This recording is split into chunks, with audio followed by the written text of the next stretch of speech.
Salle de conférence de l'IPSC Graille de Mans.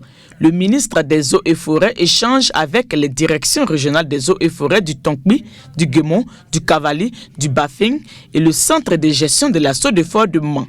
Les autorités locales et les directions régionales concernées font l'état des lieux des ressources en eau, les ressources en forêt et les ressources de la faune. Les difficultés de fonctionnement sont aussi évoquées. Aujourd'hui, quand vous regardez ces flancs de montagne, ils sont dénudés par la mise en œuvre d'activités des hommes, que ce soit au niveau des cultures, mais aussi dangereusement que ce soit au niveau de la construction anarchique. Dans la région du Guémon, nous avons des difficultés pour avoir des terres pour faire le reboisement.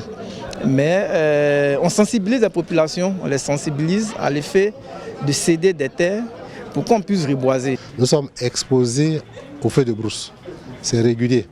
C'est ça qui fait que dans le cadre de nos activités, nous constituons les différents comités de lutte contre les feux de brousse. Cette séance d'échange s'inscrit dans le cadre de la tournée de sensibilisation au reboisement par objectif avec suivi-évaluation du ministre des Eaux et Forêts. Laurent Tchagba partage ainsi sa vision de la nouvelle gouvernance. Permettre d'une part de sécuriser durablement les ressources en eau et d'autre part de restaurer le couvert forestier national en le faisant passer de 3 millions d'hectares actuellement à 6 millions d'hectares à l'horizon 2030. Pour atteindre cet objectif, le seul élément qui reste à notre disposition, c'est de faire le reboisement. Les eaux et forêts, c'est 3 axes. L'axe de la forêt, l'axe de l'eau et l'axe de la faune.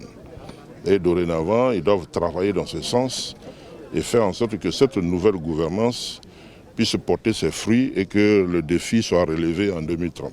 Au cours de cette tournée, le ministre des Eaux et Forêts a participé à des séances de reboisement. Il a par ailleurs visité la forêt sacrée de Gbépleu et l'usine de traitement d'eau potable de Zoba.